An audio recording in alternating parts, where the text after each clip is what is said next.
Aloha and welcome to the KCA Community Association General Membership Meeting on May 17th, 2022 at 6:30 p.m. My name is Mike Moran. I am the current president of the KCA Community Association, and we want to welcome you to the membership meeting, which as always is open to the public. Tonight's meeting, we are devoting to a candidates forum, something KCA has done for going back into the previous century. So we devote, in election years, we devote several of our general membership meetings to candidate forums, as we are doing tonight. And this is our first one for 2022. For KCA, when we have our candidate forums, our questions are focused on our district of South Maui. So while the office of the mayor represents the entire county, of course, our bylaws dictate what we do focuses only on our district of South Maui. So we tailor our questions to the concerns of this one segment of the entire community. So it's a little bit different from other forums, how they present things. So I always take the liberty by addressing everybody by their first names in these meetings, because I'm the oldest guy in the meeting and everybody refers to me as Mike. So we just use first names. As you who know who other candidates are and who are attending tonight, we have a few other Mikes in here too. So we'll do a little bit of distinguishing just to distinguish between Mike Molina and Mike Victorino, Mike M. So that will be our informal way that we do things. And we try, and even though it's very serious business, we try and keep it light and refreshing, and with a spirit of Maui on in here too, even though it's very serious business and these are serious candidates who want to represent the entire county. We usually try and set a theme for our meetings, and our theme for tonight is bicycling. So we'll use a few little things in here that point out something about bicycling here, just again to keep the tenor a bit light. So as always, we like to start by expressing thanks to the relevant people. And so for our all volunteer, unfunded nonprofit community association, we start off with who makes up KCA. So we say a mahalo to our directors, our volunteers, our committee chairs, and of course to our members. If you don't have members, you don't have a membership organization. So we express mahalo to all those who make up KCA, and especially tonight also to Akaku, which has this meeting on live on Channel 54. So anybody's watching Channel 54, you already knew that, but that's something we don't always have. So we do like to thank Akaku for doing this for us. And everybody is recording the meeting. So if you have friends who are not watching tonight but want to see what they missed, they can catch it on KCA or on Akaku, who will be replaying the tape probably right up to Election Day in August. And Those of you who know us, for years, all our meetings were, of course, live and in person. We had a continuous food drive for the Maui Food Bank. We can't do that anymore, so we just remind everybody who's participating, it would be a nice gesture if you take advantage of this meeting to listen and learn, that you remember how many hungry people we have on our island and in our county, and estimates even in the better days before the COVID was that at times 10% of our keiki and our kupuna were going to bed hungry at various times. So please do help the Maui Food Bank so we can spread the food around. But there's many other organizations, but they are the one that we have used for many, many years. Okay, in our presentation tonight, I think this is the first time we ever had this. It's almost like a civics lesson, that we have one candidate who is with the administration, we have one who's with the legislature, and we have one who had devoted his career to the judiciary. I don't think we've ever had that before. And then our other two candidates are probably the most important part of government. These are the bosses. These are the citizens who tell the people who are in public service, we're the public. So you're servicing us, and in some ways, the individuals are the boss of the public servants. So that's I'm pretty sure it's a first for us. I don't go back to 1960 when we started. My memory's not quite that good. So we'll vary the order of who's going to speak, where it's we'll just always shake it up. It will not be the same person going first. That we constantly vary, but who's second, who's third will constantly vary. So we will say that before each group, each time the candidates present. And going through the layout, as soon as they can get me to stop talking here, we'll have the 5 candidates each make an opening 90-second opening statement. And our timekeeper, if our timekeeper is ready to go, when the 90 seconds are up, we'll have the sound to alert everybody that that time is up. So can we have the timekeeper give us that sound effect, please?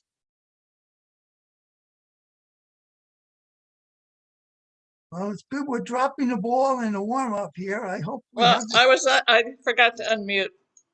okay. Keep talking. Sound effect is, You hear okay. Yes, I heard it. I hope everybody heard it. That's our bicycle horn. We said we have a bicycle theme tonight, so that is our sound to say that time is up, and to ask the who's ever talking to please stop talking. And pretty soon the timekeeper is going to blow it and tell me to stop talking. So we'll go through, they'll have the opening statements, then we'll have a series of regular questions with 90-second limit answers.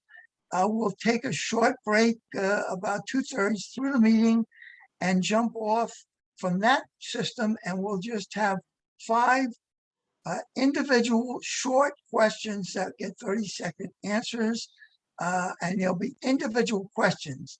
So first person up will get 1 question, second person will get a different question, and so forth. Then they're pretty lightweight questions, but it's just to break up because I the. can't. That's too cheesy, messy. Okay, Patricia, we need you to mute, please. So we'll have that is a little break in the action with those 5 single questions with 30-second answers. And in the lengthier ones, they get a 30-second warning. On those short ones, of course, there's no warning because the whole answer is limited to the 30 seconds. Then we'll go back to a couple of more closing questions, depending on how much time is left, and then allow each candidate to make a short closing statement. Okay, I think that's the whole outline. So I will, I'll announce the order of the opening statements. So we'll do 2 for 1. So the first person making an opening statement will be, I'm calling him Rick tonight, but that is our recently retired Judge Richard Bisson. And then second person will be Alana, who is Alana Kay. Our third person will be Cullen.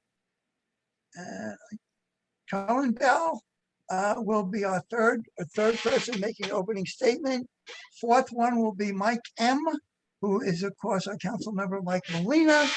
And then bringing up the last opening statement is our mayor, Mike Victorino, who will be calling Mike Vick.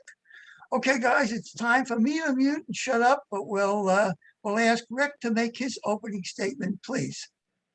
Hello, Mike Kako. I am the son of Richard Bisson of Paia, Maui, and Edna Nakoa of Kahakuloa.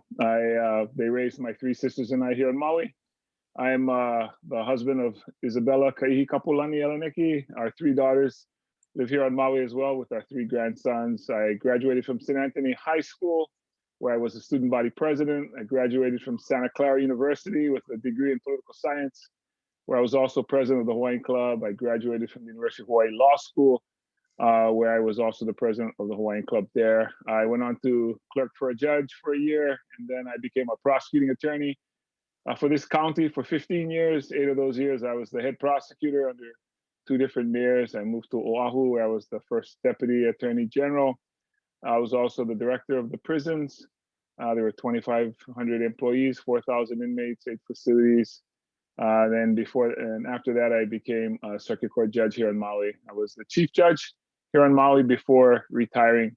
I also want to say I respect all of the candidates for campaigning and for being willing to serve our community and how much work it has been. So mahalo, and mahalo to the KCA Community Association for allowing me to be on tonight. I've been a member of KCA Community since 1989 when I bought my condominium in Haleakala Gardens. Thank you very much.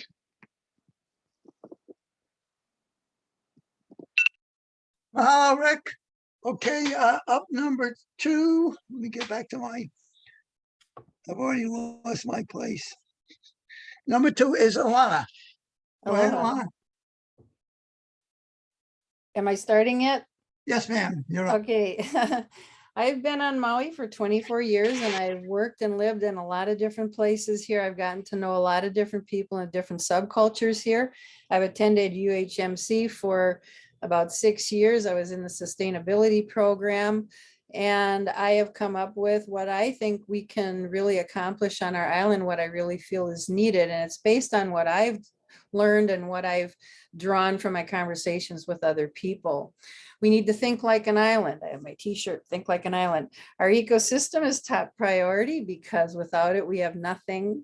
We need to restore and protect our island hydrology, establish food security, and ensure that Kama'aina are able to live and thrive here. And to that end, we need to reclaim private water utilities, implement integrated water resource management, diversify our economy with an emphasis on agriculture and value-added products, process our waste and water using updated modern methods, build with eco-friendly building products, pave with permeable surfaces over aquifers, and move from a top-heavy government to an empowered and involved community that works together for common goals.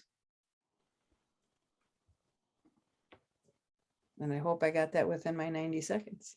You certainly did. You didn't hear that annoying horn. Oh, I didn't hear the horn. So you know, You did good. there you go. You did good. Okay, up third, we have Cullen. Cullen, who is has that alias. He's a tricky guy. He's got RJ under his name, but it's Cullen Bell. Go ahead, Cullen. Hello, my name is Colin Bell. I'm a husband, Marjorie, my wife. We have 3 kids, born and raised on Maui. I own a small construction business. I've been working on my own for 5 years. But the real reason that I stepped up to run for mayor this year is the children. The children have been put on the back burner for 2 years straight, neglected, abused, and they need somebody to fight for them. And I'm going to be that person. I've stood on the front lines for 2 years with good friends, who are parents and citizens of Maui County. And we need somebody that'll fight and stand up to corrupt government and someone that will fight for the children, fight for our island. We're in a bad way right now, a bad position, and I'm planning on digging us out of this. Thank you very much. Thank you very much, Colin. You guys are doing an excellent job. I haven't heard that annoying horn yet. Okay, coming up, number 4, we have Mike M. Is that Mike M? Go ahead, Mr. Molina. Hello, Mike, and hello, everyone. First, a little bit about myself. I was born in Maui, raised in Makawao, graduated from Maui High School, and served in the military, and then later attended the University of Hawaii at Hilo, earning degrees in sociology and education. Prior to entering politics, I was employed as a teacher by the state of Hawaii, Department of Education, and elected to the Maui County Council in 2000 and served from 2001 to 2010, then again elected in 2018 and currently serving. I'm running for mayor because I've always believed in leadership that emphasizes accountability, responsiveness, and listening to concerns with empathy and treating people's voices with respect. Over the years, I've demonstrated the ability to work collaboratively with government officials and community groups and stakeholders and maintaining an open door policy. I believe leaders should facilitate, not dictate, and should promote positive, open relationships with everyone. My years of experience on the council and 8 years on the executive branch as an executive assistant has brought me a great deal of understanding of the inner workings of our departments and also of the county government process, specifically the budget process, and also the inner workings of our departments and their needs in order to provide our public with an acceptable level of service. Should I be elected mayor, I'm going to maintain these principles and what I believe in, which includes listening first, working together, and treating everyone's opinions with respect. And the people I hire will share these same principles with me, with the end result being better customer service, more government efficiency, and the public's trust and confidence in government restored. Thank you.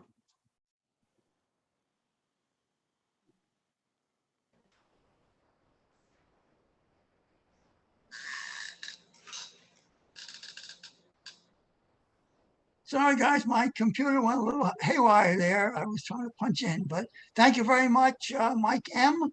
And I'll turn it right over to Mike V, Mr. Mayor. Take it away, please, Mike. Hello and good evening to everyone. First of all, Mike, I'd like to thank you and the KCA board and your organization for your continued community service. Thank you very, very much.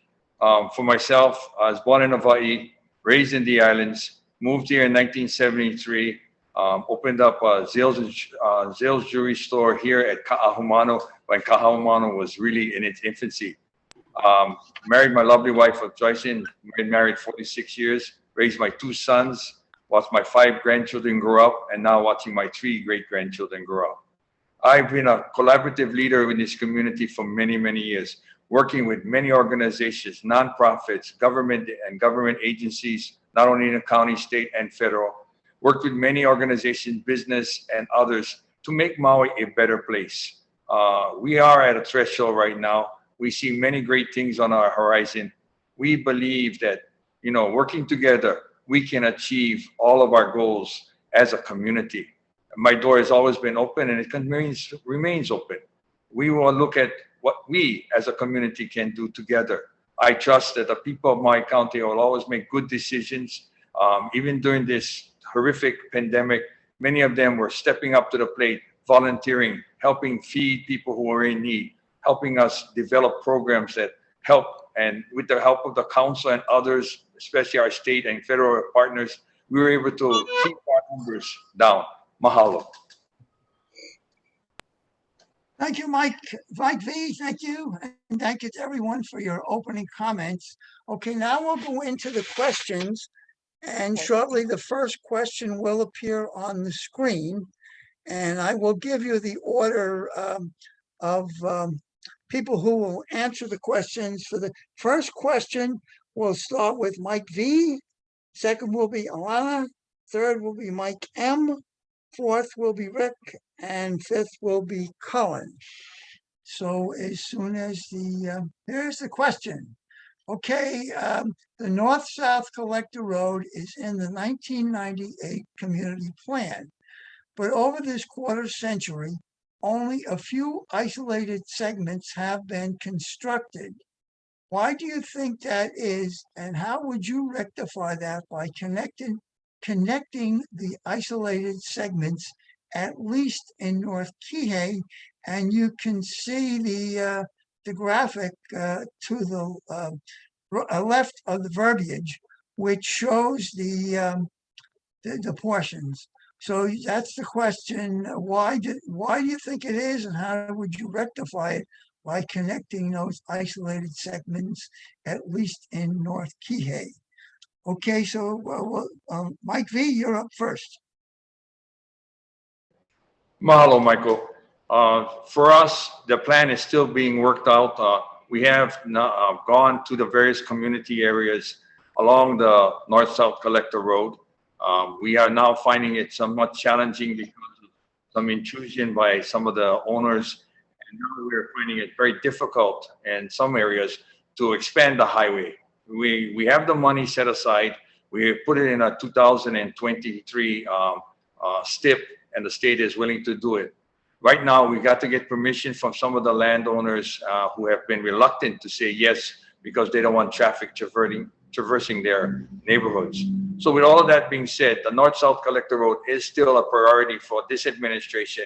We will work very hard with the community and the KCA and others to make sure that comes to fruition by year 2027. Mahalo. Okay, thank you, Mike. Alana, you're up. We'll have the question up again. I will not read it again, no. I think. Right, I got it. Okay, Alana, you're Actually, up.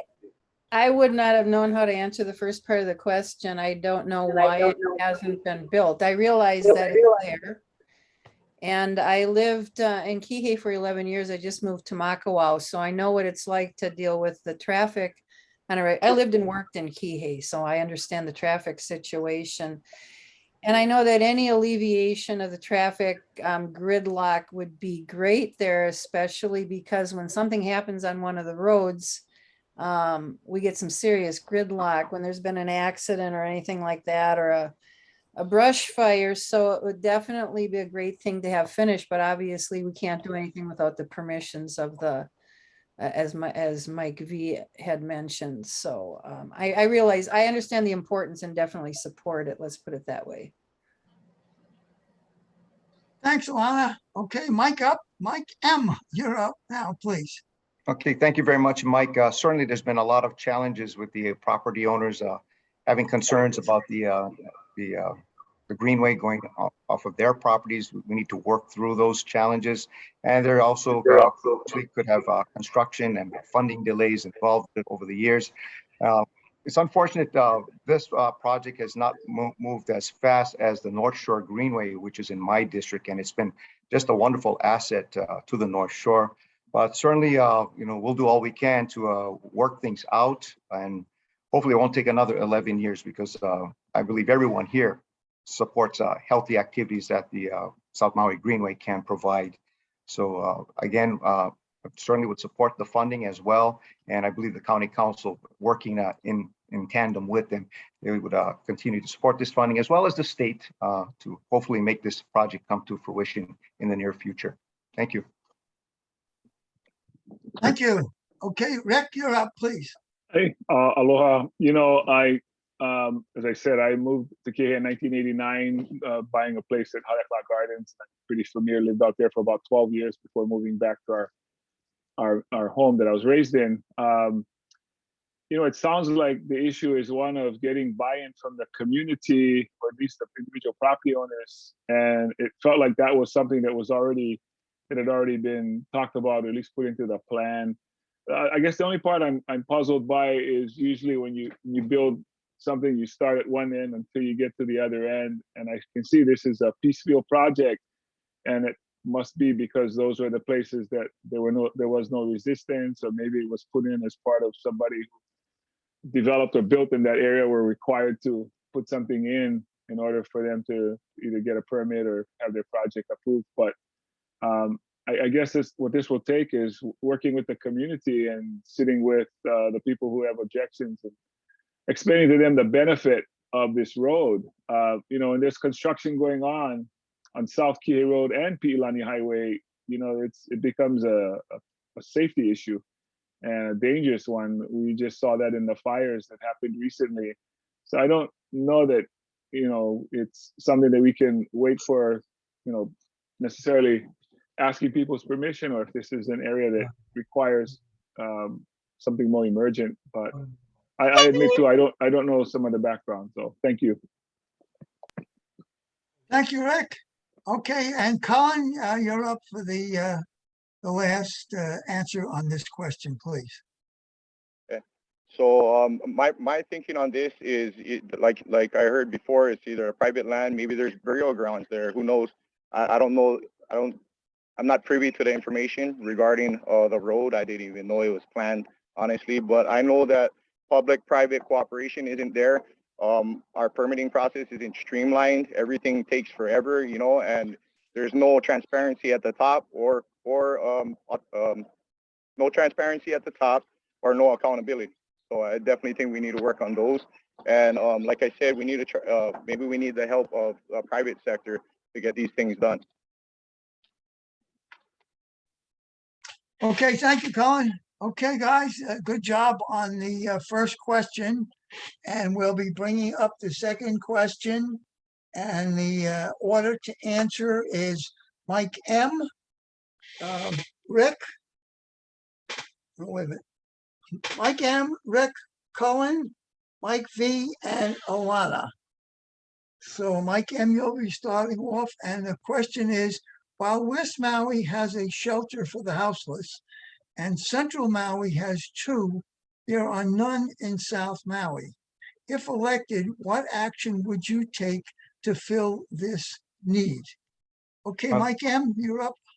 Oh, thank you for the question. Certainly, I would support funding to bring in structures like tiny homes, work with the large landowners to either enter into a lease agreement or possible land purchase to establish communities for our unsheltered, because we certainly can't leave them behind. We have a lot of working folks who are unsheltered, and certainly South Maui needs one. We have a successful, program that's helped to address some of the needs of our unsheltered out in Paia. The police department, they've converted a bus that can provide some basic services. So that combined with working with the large landowners and maybe even using some existing county-owned property to establish some housing units for our citizens that are unsheltered are some solutions that I'm looking at. And of course, working with all of the various nonprofit agencies that could help address this problem. It's going to take all of us together collaborating to address this serious problem, which continues to escalate. I think we need to do these things to slow down the runaway train. So those would be some of my solutions to this. Thank you. Thanks, Mike. Excuse me. Okay, Alana, you're up, please. I think you wanted me to go Oh, second. I'm sorry, Rick. Yep, I looked at the wrong column. Amateur Okay, here. no- Yes, no, sir. no problem. Rick, please. I just wanted to say that I think South Maui has already taken steps to work on the issue there. There's a lot of collaboration already started, especially with the Halikaukau program that helps a lot of the needy folks there. One of the things I was hoping to institute if I were mayor would be to talk with the Department of Transportation and try to convert some of the used or what used to be rental car lots out in Kahului to have people who have cars that are, will have jobs and don't have homes, give them a place to park their cars at night where they can have a place to shower, wash their clothes, plug in their electronic devices, have some place that they can restore their dignity through having being able to wash their laundry and take showers. So I would hope that people would be able to have a similar program out in South Maui, if we could find an area where we can allow people to have a safe place to sleep at night. I know I think it's against the law to actually sleep in your cars. However, if we could make some sort of a change to that to allow under certain situations, providing people a safe place, I think that would be a start, and it would be a matter of finding a landowner. I would also, like what Councilmember Molina said, support funding for that kind of project. But I think we got to be creative and work together. So thank you. Thank you, Rick. Okay, Mike V, you're up next, please.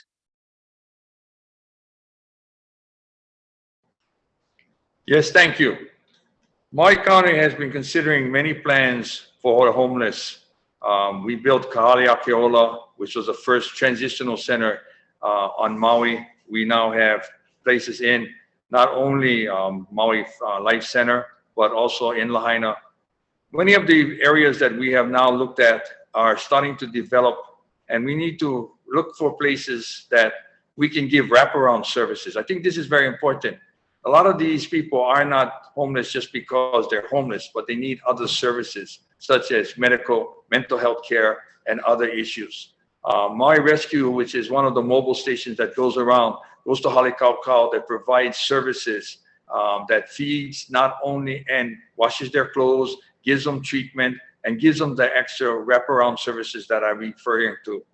We are critically short of mental health services here in Maui County. We continue to develop programs, but most importantly, we need a safe zone for them to live in and raise and be safe.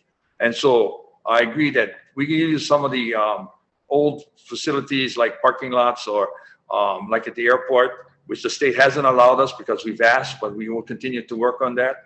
And finally, we need to make sure that everyone has a dignified place to live, and so that they can live in dignity and have the necessary cleanliness and hygiene so richly deserved. Mahalo.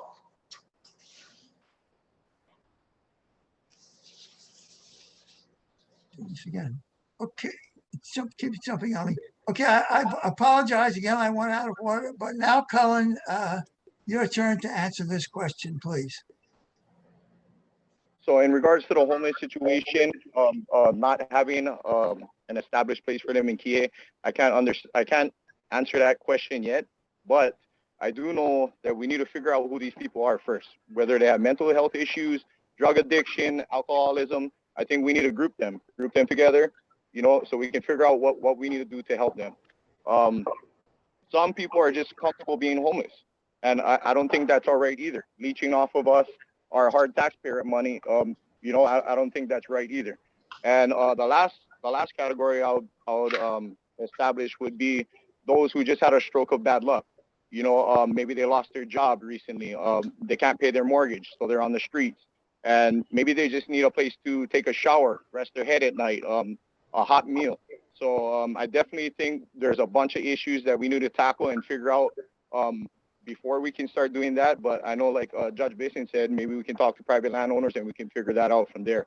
But I definitely think the first thing we should do is figure out exactly what these people need before we can help them. Thanks, Cullen. Okay, Alana, you wrap up this question for us, please. Okay, perfect. This is one of my favorite topics. A true measure of any society can be found in how it treats its most vulnerable members. I agree with a lot of what everybody's mentioned, and I was attending the meetings that Kelly King was hosting a while back, and we were talking about the safe parking lots where you'd have a security guard and people could maybe get Wi-Fi, maybe do laundry, at least, be able to have a safe place to sleep. Now, I noticed that pretty much everybody's talking about the visible homeless, and very often that is the drug addicted, the people with mental illness and things like that. So I think a better intake system will be better, and a better way of assessing who is homeless, because there's really a lot of people that are homeless, sleeping in cars. And technically, according to the federal government, if there's more than one family living in a home, you're technically considered homeless. So if we took that number, it would be really high. But mainly, we need to address, people that do fall on hard times. Maybe they lost their job, so on and so forth. They just need a safe place to be. Yes, I would like a place like Kahale Akeola in South Maui. We definitely need that. That's a great program. And also, better outreach for the people that do have the substance abuse problems and mental illness. And I realize that a lot of times they don't want to be sheltered. 30 seconds. Cow Kitchen is great. I used to take things there when I cleaned condos. They're amazing, and I really appreciate them, but we definitely need to do more. And I think safe parking lots would be good, but a better assessment of what's really going on. and what kind of numbers we're really looking at, and better intake, so that we can determine what kind of help people need and not assume that everybody has a substance abuse or mental illness issue.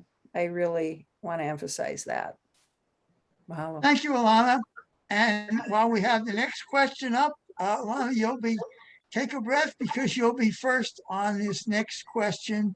It will be Alana, Mike V, Rich, Cullen, and then Mike M. So this is our third question. Our district is continuously subjected to, quote, mud floods, and the frequency and intensity are exacerbated by climate change. Yet we see no action towards rectifying the situation. If elected, how would you address this situation? Okay, Alana, you're up first on this one. I love this one. Where I used to live, we'd have like mud banks in the parking lot. I learned in taking sustainability classes and by my personal studies that when you build over wetlands, you're going to have this problem. And when you continue to build up, up from the coastal area, what happens is everything that we build beyond where the wetlands used to be becomes a thoroughfare for water, because the water is not soaking into the land. And the wetlands serve the purpose of being a buffer between the ocean surges and the water that comes down the mountain. And nature designed it that way. We used to have over 200 wetlands, and now I think we have like 11. So they've built over them, and there's no place for the water to go anymore. And then we're getting all of the runoff. So I really emphasize not blaming things on climate change when we are the ones that are being neglectful and abusive of our environment. We need to work more with our environment. And I truly feel we need to stop building along the Pi'ilani Highway. And every time they build more, and ever since they've been putting the high school in, and I agree we needed the high school. I appreciate how much work it was, but that is what's causing the mudslides. And the fact that they built over rivers and tributaries where the water used to flow. 30 seconds, 30 So seconds. that's what I believe is causing it. And that's part of our island hydrology, which I emphasize a lot on my website. It's something people here, our planning department and our government and the people who live here really need to understand island hydrology to understand why these things are happening and how we can solve the problems. Thank you. Thanks, Alana. Okay, Mike V, you're up next, please. Thank you again. You know, Kihei was originally a wetlands, and we all know that. The challenge has been that we built on these wetlands and has created these challenges. Also, the deforestation up on the mountain for cattle and other areas for farming has also exacerbated the whole situation. Now, when we have these rain bombs or these intense rainstorms, water just comes down, picks up everything and brings it right down into our housing and into the ocean itself. We need a system of dikes and maybe even some dams, which we are working on right now. We also have the master plan for the Kihei drainage system, which extends from North Kihei, Ho'okai, all the way across to Kalama, not Kalama, but to Kamaoli Tree. We hope that this plan will be accepted by the community. I think we've discussed it before. And what we're looking now is to use some of our infrastructure money that is coming available from the federal government to take care of some of this situation.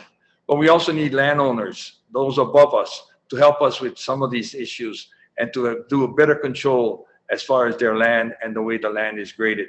So with all of that being said, there's much action that is going to be taken over the next 5 to 7 years. It is important, and we know climate change is here, and we need to do what we need to do now and make sure that we protect those homes that are there and not build any more in our wetlands area. Thanks, Mike. Okay, Rick, you're number 3 to answer this question, please. Yeah, I really liked Alana's answer. I mean, the impacts of climate change has become so apparent and actually more severe. I realize that's not the only factor contributing to this, but the intensity of these extreme weather events that we're getting, that is part of the reason for that is climate change is part of the reason for some of those severe events. I think the county can play a pretty big role in establishing, obviously community working groups who can help propose solutions to this problem. The people in South Maui have people that have been from those kama'aina that are from those places that know a lot about what is needed and that's what the county should be doing is convening these groups. And the county's role can be to provide some of the legal and the policy tools for these groups to help facilitate these discussions that need to take place, having to do with coastal areas, not just the South Maui, but I'm sure we can talk about lots of parts of our island that have these coastal areas experiencing not just the flooding, but even sea level rise, putting in flood proofing structures, just having an awareness of these coastal communities that they are at potential for this harm. And we saw it recently, horrible flooding. And the thing is, we know it's going to happen again. So we need to take proactive steps. 30 and again, seconds.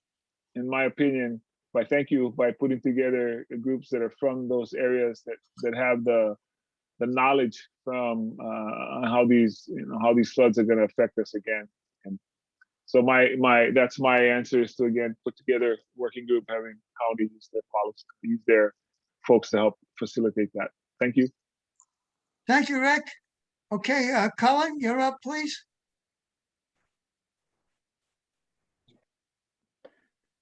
So flooding has been happening for decades. I live in Kihei now, and I saw the last big flood that there was. And I think the biggest problem is the government leadership at the top has been reactive instead of proactive. If I get in, I'll bring in drainage engineers, hydrologists, so we can figure out how we can clear these. We got to clear these drainage ditches, have debris clearing, brush clearing. If you pass by Ko'ono'ulu coming into Kihei, you can see all the kiawe growing in the drainage ditch. It's all packed up. So I think during the dry season, we need to be proactive, get in there and clear the debris. So when it does, we do have rain bombs. Yeah, then we don't come into these issues anymore. Or the damage will be lesser than it was this past one, which was a very bad one. Thank you. Thanks, Colin. Okay, Mike M., you wrap up this one, please. Okay, thank you very much, Mike. All very good comments and suggestions from my fellow candidates. Also the South Maui Community Plan update is coming up. So this will certainly be a very important topic to discuss as it relates to the future South Maui Community Plan. Also, we need additional input from the Army Corps of Engineers to address flooding issues and runoff. I think their input is going to be very, very critical. As it relates to shoreline issues, one mechanism property owners can contribute towards improvements is establishing a county facilities district. So this way, all of the taxes is not placed on the burden of everyone. Property owners will have to contribute towards that. We need to also consider a managed retreat plan, move away from shoreline development, because it's not a matter of if, it's a matter of when, with sea level rise and shoreline erosion. So I think that combining with collaborating with community stakeholders, we can continue to move forward in that direction, because I think we have to certainly take climate change seriously. We can't keep kicking the can down the road on this issue. Thank you. Thank you, Mike. Okay, well, as we're bringing up the question 4, and the order, Colin, you'll be first on question 4, followed by Mike M., then Alana, then Rick, and then Mike V. So Colin, you're up first. Ocean pollution is a serious problem for wildlife and for human recreation activity. What would you do about the remaining cesspools and septic tanks in Kihei? Would you get sewer lines to Maui Meadows' 2,000 residents and to other Kihei residential areas with large numbers of cesspools and septic tanks? Okay, Colin, that's up to you first, please.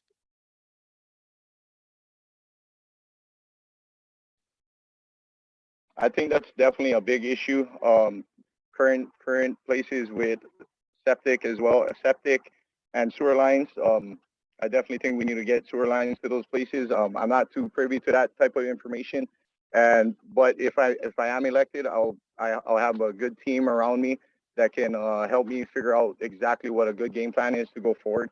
And like I said, I'm not a plumber. I don't know all the answers, but I definitely will do my best to figure out the answers and move forward in the best way possible.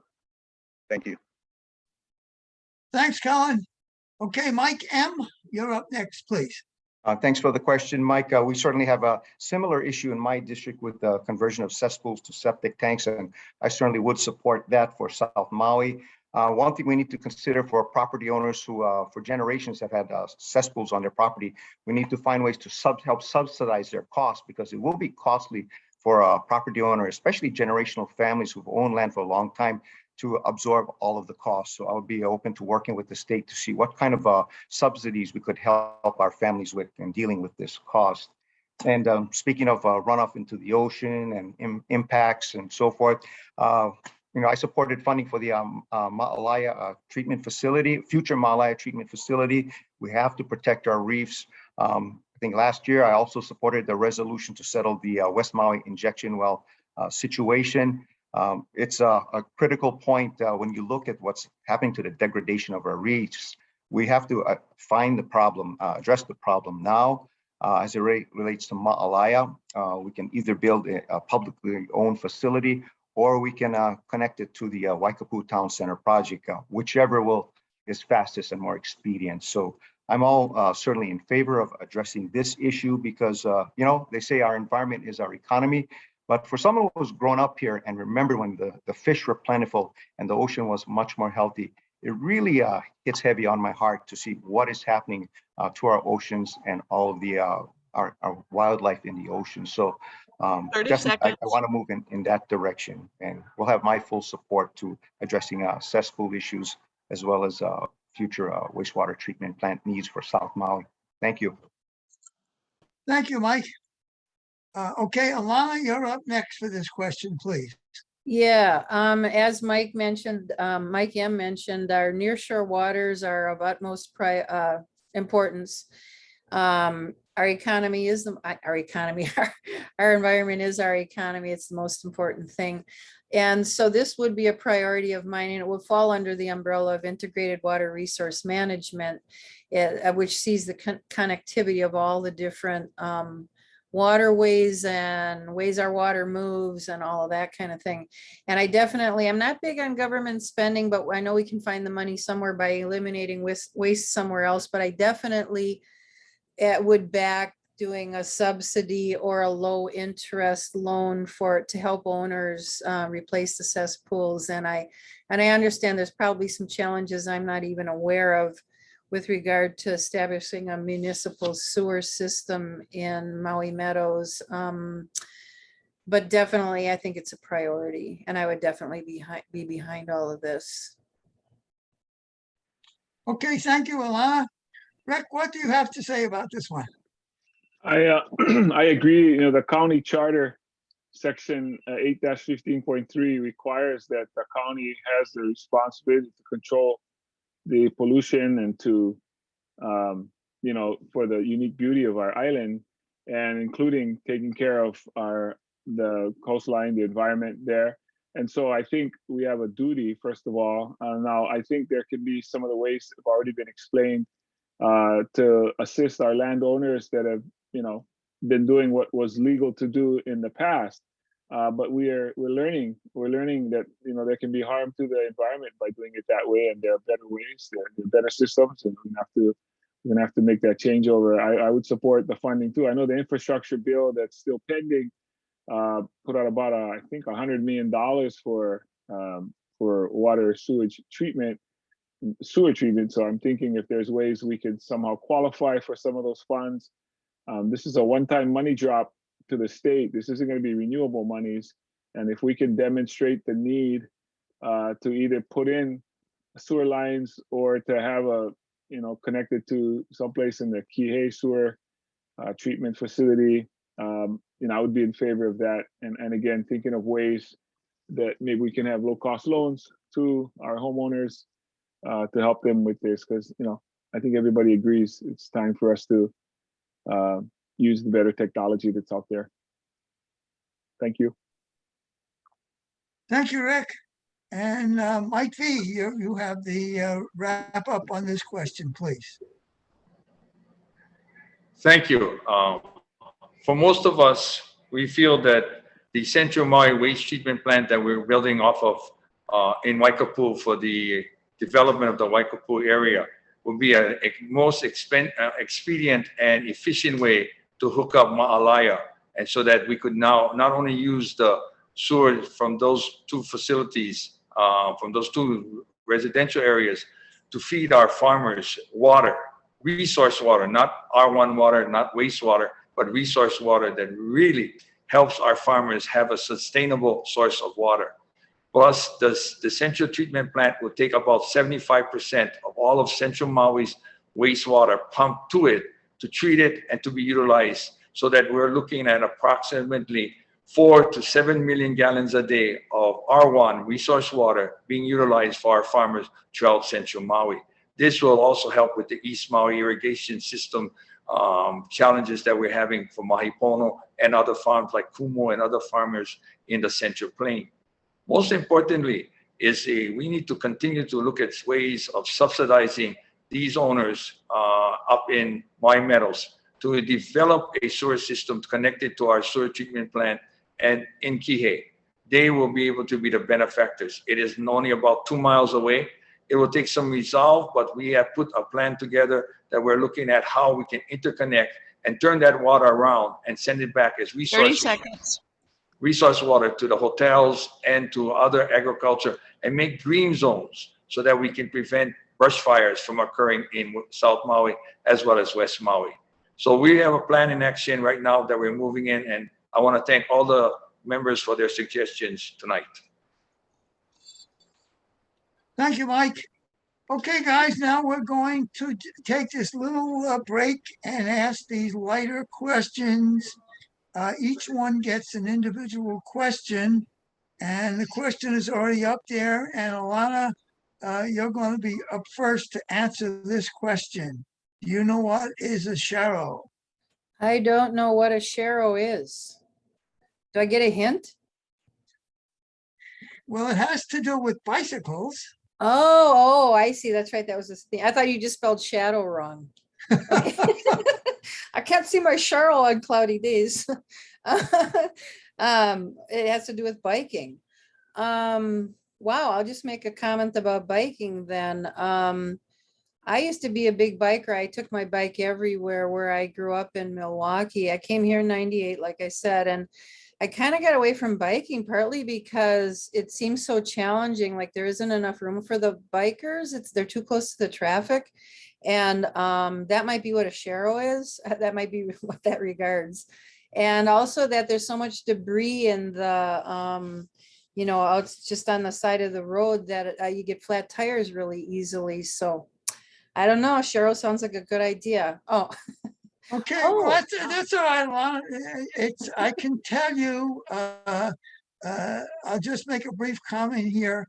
After these signals were painted down on South Kihei Road, we just did a survey. We just stopped 10 people who were stopped at a traffic light and asked them that question. Do you know what a sharo is?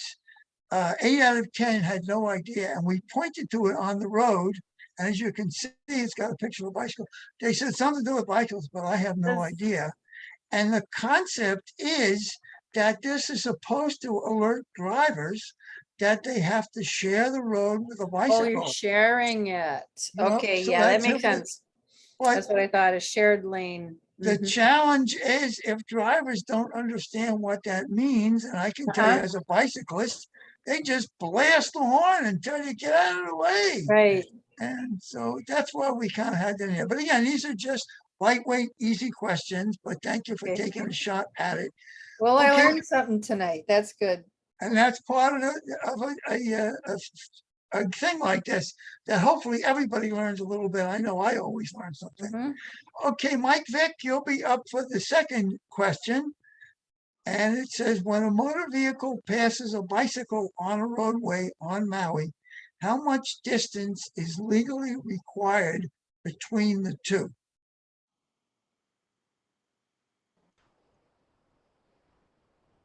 Well, I've not looked at that answer for a long time, that question, so I apologize. But I believe that at least a half a car length between us is very important to protect the bicyclist from draft from the vehicle itself. I've always had this thing about going into the other lane and when possible to make sure our bicyclist was kept safe on the highway and or roadways, and the vehicle and the driver has to be extra cautious. Okay, thank you, Mike. And here's the answer. It's 3 feet. The state ledge passed a bill, not this session, it just closed, but the last year's session, they put that rule in as 3 feet. And I will mention that Well, thank you, Michael, for that information. I was pretty close. If you have a car, it'd be about 3 feet. So yes. and if you have seen the Maui Bicycle League, which we support, we're not a part of it, but when they have rides, sometimes they'll take those pool things, those pool floaty things, and attach it to their bike so it protrudes 3 feet away from their bike to show how it's required by law how far you should be along. And of course, we kind of hope drivers will just do the right thing and not try and get as close to a bicyclist as possible. But that's the official legal answer is 3 feet. Okay, Colin, you're up for the third question. And the third question is, can bicyclists legally transit on a sidewalk on Maui? I don't believe so. What is that? I don't believe so. I think if there's a bike lane, they're supposed to be in the bike lane. And I don't know exactly, I don't know the answer for sure on that one, but I don't believe they're supposed to be on the sidewalk. Sidewalk are for pedestrians only. Thank you. As I said, these are tough questions. I walk and bike all the time, so I personally keep up on this. But the answer is they can use the sidewalk if it is not a business district and they limit their speed limit to 10 miles per hour and yield to pedestrians. But I can tell you it's a challenge for even enforcement. When I saw a police officer stopping someone from riding on the sidewalk, and the bike rider said to the police officer, you can give me a ticket. I'm not going to ride out there where the cars are. This is safer. And I said to him, this isn't a business district. And his answer to me was, what has that got to do with it? Well, I wasn't going to argue with him because he was a police officer, but I thought if he checks the law, he'll see what it is. But it is a little challenging to say, what is a business district? Somebody would have to know that, and the 10-mile-an-hour limit. But those are the challenges that we face for the multimodal transportation. And again, these are all tough questions. We didn't expect. Thank you for the insight. That you would get them. Okay, the fourth question for Mike M. Motor vehicle drivers are required to have a driver's license, vehicle registration, and proof of insurance. Do bike riders on the road have any requirements on Maui? Oh, tough question. And, all of these other questions previously asked, I moonlight as a substitute teacher for the state of Hawaii. I'm going to use some of these questions on my students, but as it relates to this question, I know for commercial bike riders, they do have some requirements, but if you're talking about an independent bike rider, I know you need to have a registration for your bicycle, like a bike license, so to speak. Not quite clear about insurance for just an independent bike rider, but I think for commercial purposes, you would need that. But tough one. That's about all I know about this, Mike. Well, you nailed it, Mike. That's the one thing that every bicycle that rides on county roads is supposed to be registered. Very, very few are, but that is the legal requirement that you're supposed to register a bicycle. Most times how it happens is when somebody buys a new bike from a bike shop, they are told that, and my bike is pretty old. It's probably older than some of our candidates here tonight.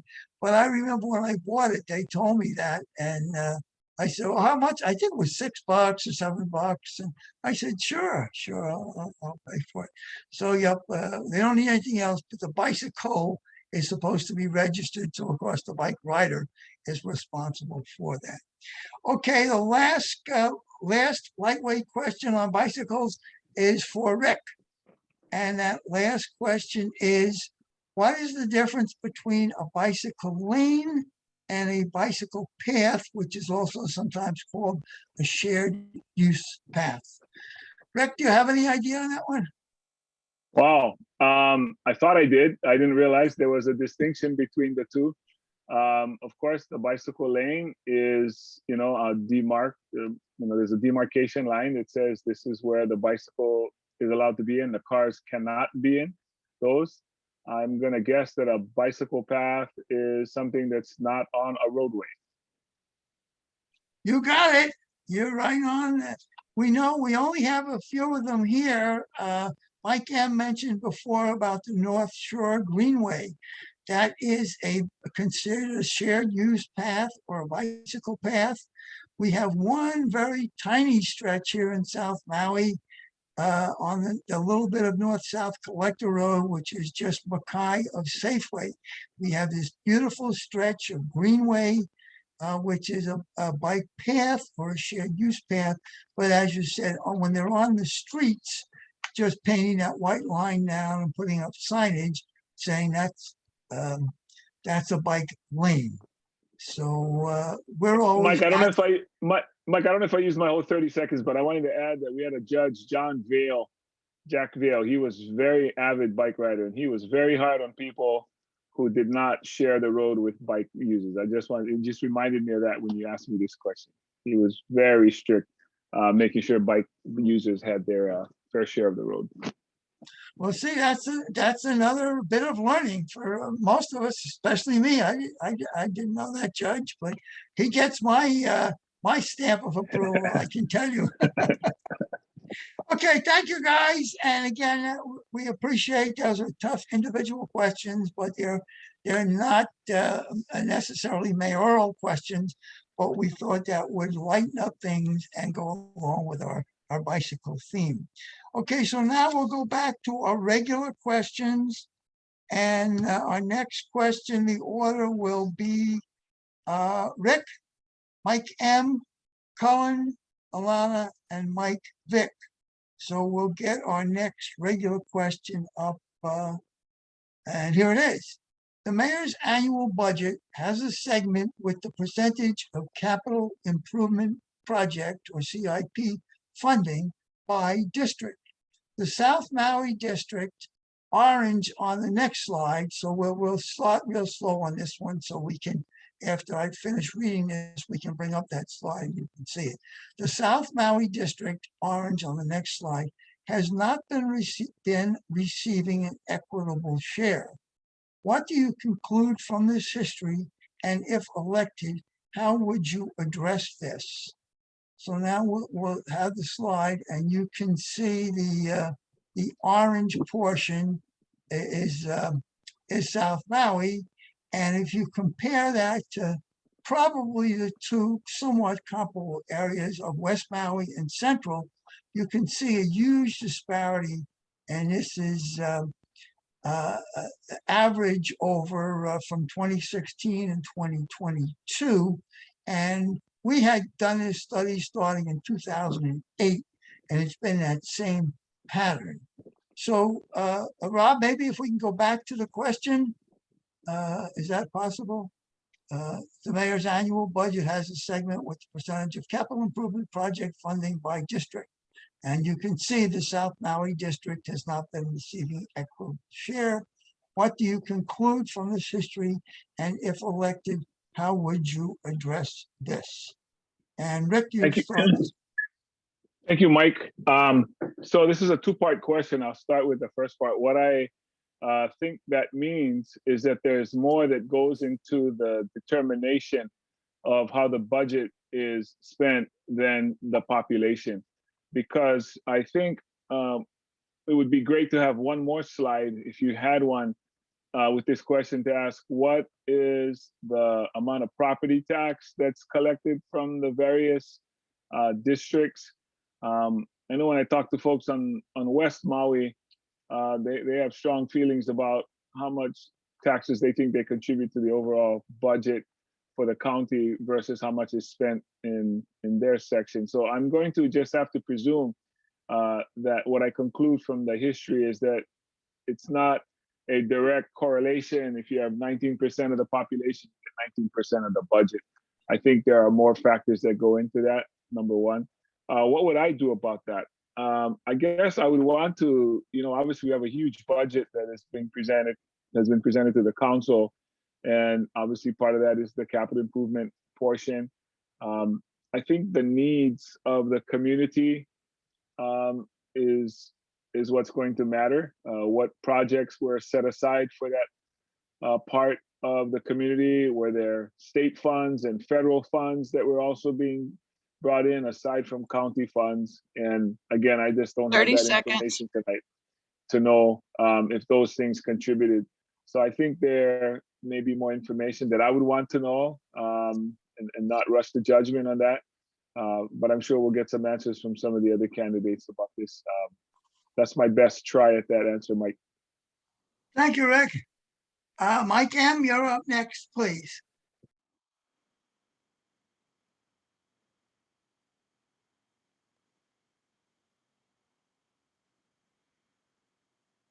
You're still on mute, Mike. Okay, sorry about that. Okay, just wanted to say that dovetailing off what Mr. Bisson had mentioned, certainly South Maui is a major income generator for Maui County, and it may seem to a lot of folks that there's an inequity in terms of capital improvement projects as it relates to the return of revenue versus the needs of the South Maui community. I think it's important too that with the upcoming update of the South Maui Community Plan, I think more attention will certainly be focused there, and the community come out and make their feelings known, not only to the mayor, but to the county council as well. Because as you know, the council basically has the final say in terms of massaging the mayor's budget. And of course, the mayor could also approve or disapprove of the budget. But I would certainly be in support of addressing many of the needs for South Maui. But we also need to balance looking at our revenue stream as to what we need for our other communities as well. But by all means, there are major infrastructure needs for South Maui, as we earlier talked about the wastewater treatment plants and also how we address flooding. So certainly South Maui will be on the map for us to focus more attention. And that is certainly a good argument because, if you're generating all the money, but you're not getting an equal share in return for CIP projects and other needs, we certainly got to work through that and try to see how we can balance that out for the South Maui community. Thank you, Mike. Okay, Colin, you're up next on that one, please. So I think we need to see first is how the money is being distributed, and if there's any way we can distribute it in a better fashion or a better way, of more fairer way, since the KA community is feeling like they are not being seen as much as everyone else. I know annually we do have a very large number of tourism, and we need to see how that affects the different areas as well, I believe, especially Kihei. And when I'm elected, I think the main strategy, the main thing we need to do is talk to the community and figure out a strategy going forward to see how we can distribute the money in the best way. Thank you. Thank you, Colin. Okay, Alana, what do you think about this one? Okay, well, assuming your premise is correct, that it's I mean, I used to go to KCA meetings, so I'm guessing that it is. As Rick said, there might be some missing pieces, and that's what I'm wondering. Perhaps as part of the entitlements for the big hotels and a lot of the things in Wailea, they had to build infrastructure, so maybe that's why it wasn't sent to that area. Maybe that's one of the reasons. I don't know what the reasons are. I think that would be helpful. But I do have to say that one thing that I am really big on in all aspects of life is fairness. And if I were a mayor or a council member and saw that there was favoritism or bad decision-making that left one area out in the cold, I definitely think that would need to be addressed. And like I said, I was in Kihei for 11 years, and I definitely feel that it needs some capital improvements, especially that collector road. Okay, thanks, Alana. And Mike V, you have the last shot at this question, please. Yes, thank you very much. You know, the mayor works very diligently with his departments for the CIP budgets. We also have federal and state monies that come in that are earmarked or determined where they need to go for different priorities. Our rural communities, if this was to be equitable based upon not only population, but revenue, real property tax, and otherwise would be left out in a cold. And so we have one community called Maui County, and we share our resources equitably as best we can. Yes, I do admit the monies that the West and South Maui communities bring in is larger, and only Central Maui would come close to that. However, the other rural communities like Hana, Lanai, Molokai would not get any or very little money. And so we know that it's very important for those districts and their representatives to make sure as council members, they get their fair share, and as well as the mayor to make sure that all the needs of the community, because it's interconnectable. We're one community except for Lanai and Molokai, which is separate from us, really need to be worked on in an equitable manner. So I'm proud to say that Maui County, because of the way we've done our budgets, the mayor presents the budget to the council then works on it and puts their needs or priorities in, and we generally come up with a very good budget. This year, I made this the first $1 billion budget, and the council added another 24 million to this budget. So 30 seconds. Thank you. Our people are looking forward to some very much needed improvements, not only in our infrastructure, but green infrastructure, which will solidify and protect our environment for decades to come. Okay, thank you very much, everyone. So we'll be coming to our final question, question 6. And Mike V, you just get a little breather here till I read this question. Then you'll be up first, followed by Rick, followed by Cullen, then Alana, and then Mike M. So the question is, the 1998 community plan often specifies a walkable, bikeable community, but our community still has minimal safe places for either. Our major roads have short segments of sidewalks, forcing pedestrians to walk in the roadway. We have a single short path on Liloa and some segments of bike lanes on some roads, which dump cyclists into the roadway with cars and trucks.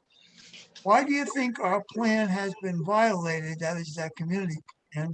And what would you do to rectify that situation? Okay, Mike V, you're up first, please.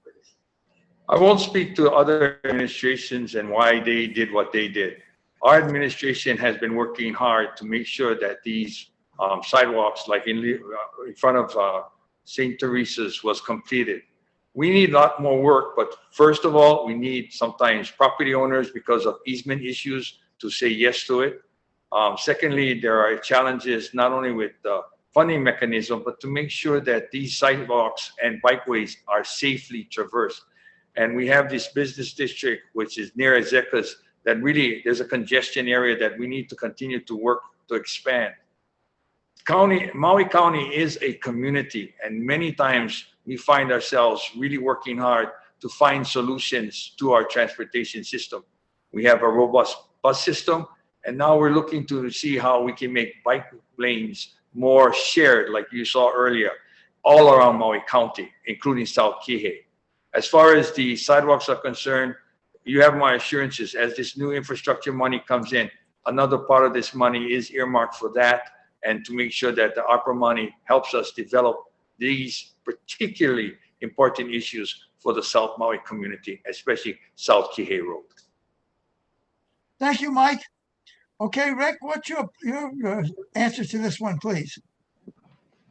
I think it's pretty straightforward. I think it's the sidewalks actually makes the place safer for people. It's more dangerous to not have the sidewalks, especially if the area is congested. So to answer your question or to guess why this was not given a priority or why it was ignored or you use the word violated, is because obviously somebody didn't give it the priority that it deserved. I think it's straight. I mean, obviously it's getting built now. I mean, they're being put in now. I'm not sure what is different between today and 3 years ago, or 3.5 years ago, or 4 or 5 years, whatever it would have been. But the point of it is, it's needed. It makes the place safer. I would be shocked to hear that a landowner does not want something like that in front of their place, or even if they have a say over whether or not that is allowed to be put in there or not, since it's been put in the plan, which sounds like it was vetted, talked about. All that had to happen was to have it put in, like it's happening now. So I'm just guessing. I don't know the answer, Mike, why this was not done sooner or why it was ignored. Okay, Rick, thank you very much. Colin, what's your take on this?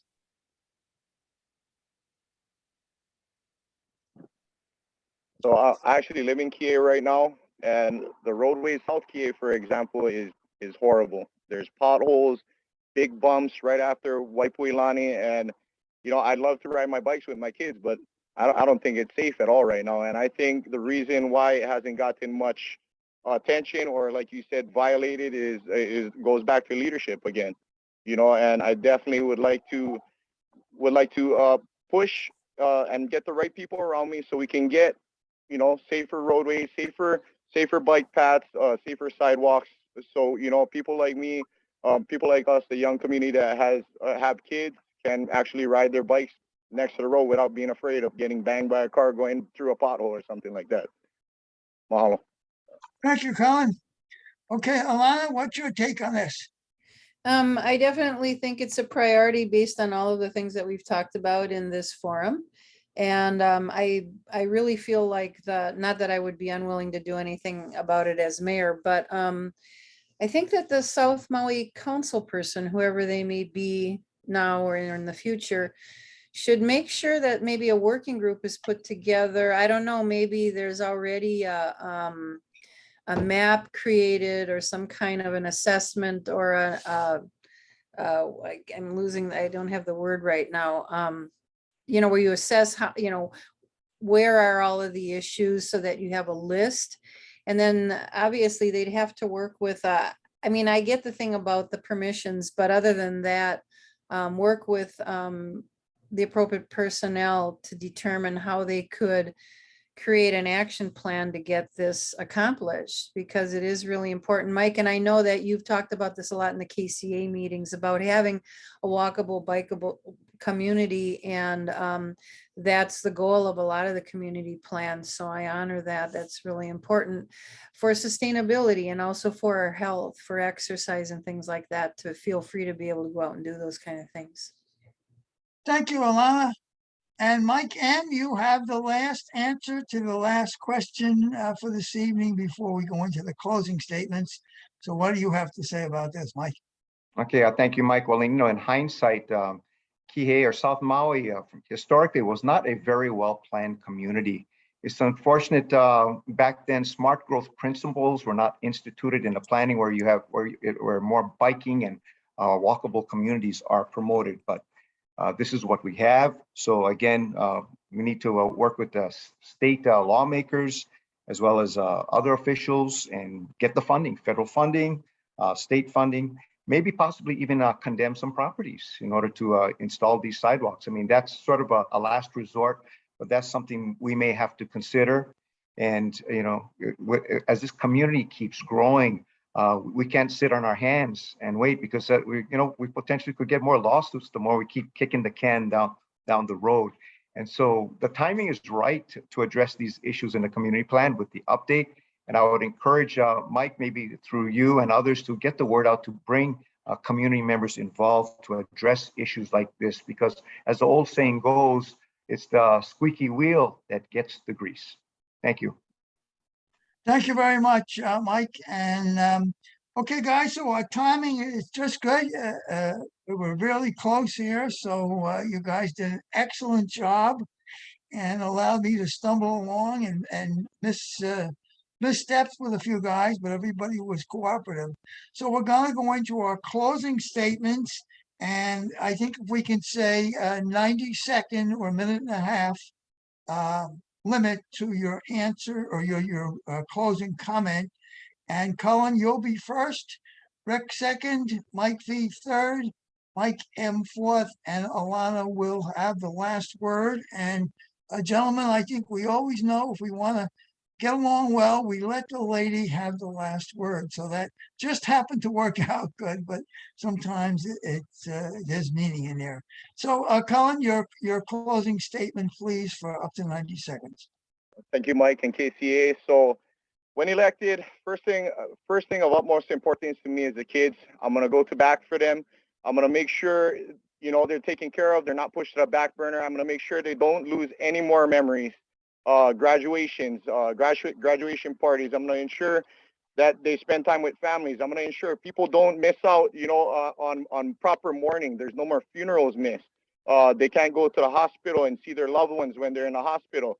I'm gonna stand up and fight for this island, this place that I love, that I was born and raised. I'm going to ensure 100% transparency, 100% accountability. I'm going to have a real open door policy where, you know, what happened to town halls? We're going to make sure we have a town hall at least quarterly, at the very least. We're going to listen to everybody in the community, not just the select few. And, you know, Colin Bell for mayor. See you guys all around. Mahalo. Okay, thank you, Cullen. Rick, your closing statement, please. Sure. I've spent the last 35 years protecting our community. I plan on continuing to do the same. I'm running for 3 reasons. Their names are Lalakia, Kilinahi, and Nalwahi, my 3 grandsons. They're the ones that motivate me. I realize my future does not depend upon this position, but their future does.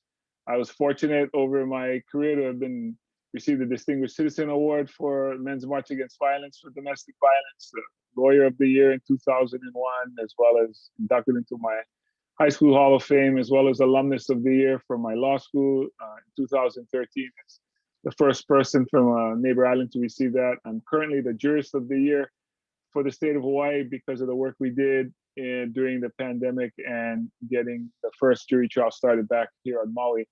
I say that because I think what's critical now in our time that we're living in is leadership. And I think leadership is what it's going to take for us to solve the many obstacles that are in front of us.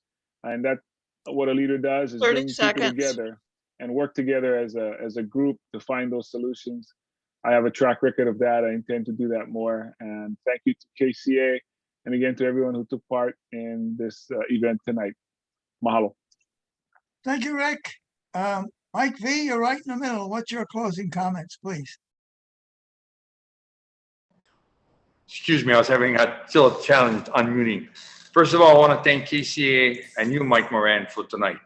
You've given us an opportunity to share our understandings of all the different issues and what's going on here in Maui, and especially South Maui. You know, as the leader of this community, it takes a lot of work collaborating, making sure that all segments of our community is heard. And yes, I've listened to all and tried my best to do what I can to make sure that everyone's needs were met, especially with these last 2 years of this pandemic. So many things changed. Then we had floods, we had massive fires in 2019. And all the time, the community stood up and helped make sure that we were safe and that those in need were taken care of. And I'm proud to be the mayor of this county. My lifelong commitment, over 45 years of serving this community, 14 years of elected office, and many more years in other services, as far as almost 10 years as fair director, has taught me this community is diverse, and you need to continue to meet the different needs. Whether you're long-term kama'aina or you're a new person into our island, we welcome you. We also look at what you do each and every day. 15 seconds. Thank you. And so I will say this leader is ready to take on all the different challenges, and hopefully with your support, we will make Maui County Noko'oi and Maui strong. Mahalo. Thank you, Mike. Okay, Mike M, you're next, please. Hey, thank you, Mike, again for this wonderful forum here we're having this evening. Again, I would like to ask for the public's consideration of supporting me as your next mayor. I'm basing it a lot on my experiences in elected office, as well as I have a history of collaborating and working well with community stakeholders to address our many concerns. To me, it's all about being open, accountable, and responsive, and to restore trust and public confidence in government. And, I had two elders that served on the council. And again, they reinforced major principles that really helped shape me, not only as a teacher, but a public official. And certainly, if I'm elected, I will maintain these principles. And it's also a lot about giving recognition to all. A lot of my legislative accomplishments in housing and the environment was possible with the contributions made by community stakeholders. So I'm always quick to praise others, because certainly no one candidate or no elected official can do it by him or herself. 30 That's the seconds. reality. This is why you need to collaborate. Make sure you have good, open, positive relationships so we can all achieve the goal of a more prosperous and healthy community together. Thank you. Thank you, Mike.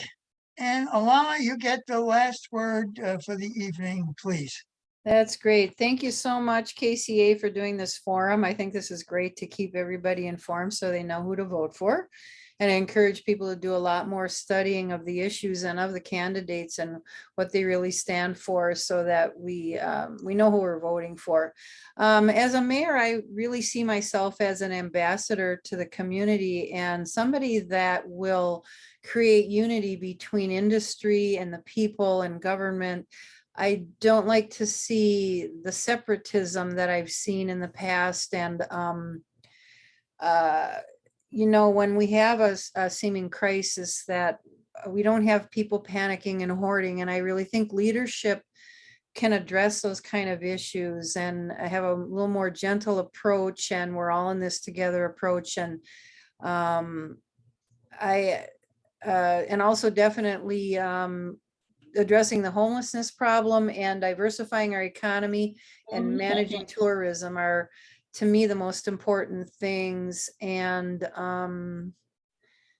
I think that's about all I need to say, but I really appreciate that we have some really good people running this time around too. That's fabulous. And I think it's going to be a good campaign season. Mahalo. Okay, mahalo, Alana, and mahalo to all our candidates this evening. Our next forum is July 19th. That will be shortly before the first election in August. So we'll be lining up candidates and races for that one. We don't know yet, but we'll work on to try and get the best effort. I think honestly, our job is to not be partial. And I think it was very simple tonight that everybody was cordial, lots of aloha, understanding, friendly, and everybody did their best to answer the questions and all speaking for the community. And I really appreciate when all candidates, they mention me by name, but they mention the association, and that's really what this is. Just like in all other endeavors, it's a team effort, and this wouldn't work. I mean, I couldn't be doing any of this without the support of our membership organization, and we try not to harp on that, but it's a membership organization, and if we don't have member support, we don't have an organization. So we ask those of you who watch this tonight and are not members, consider joining. Go to our website, gokihei.org, and consider joining. But again, it's at this point, it's saying mahalo to everyone who participated. Mahalo to you, to those of you who were listening and watching on the different forums. And again, remind folks who didn't see it that there's plenty of opportunities to watch the video of it on KCA and also on Akaku. And we thank Akaku for jumping in and covering this live tonight, and also for the video. So we used to, we had live meetings, we would say get home safe, but we trust everybody is home safe now. So we just say mahalo to everyone and hui ho. See you in Oh, July. yeah. Mahalo, Michael. Aloha. Mahalo, Mike, KCA. Thanks, Mike. Mahalo, candidates. Hello, Aloha. everybody. Okay. Aloha. Aloha. Good job, everybody.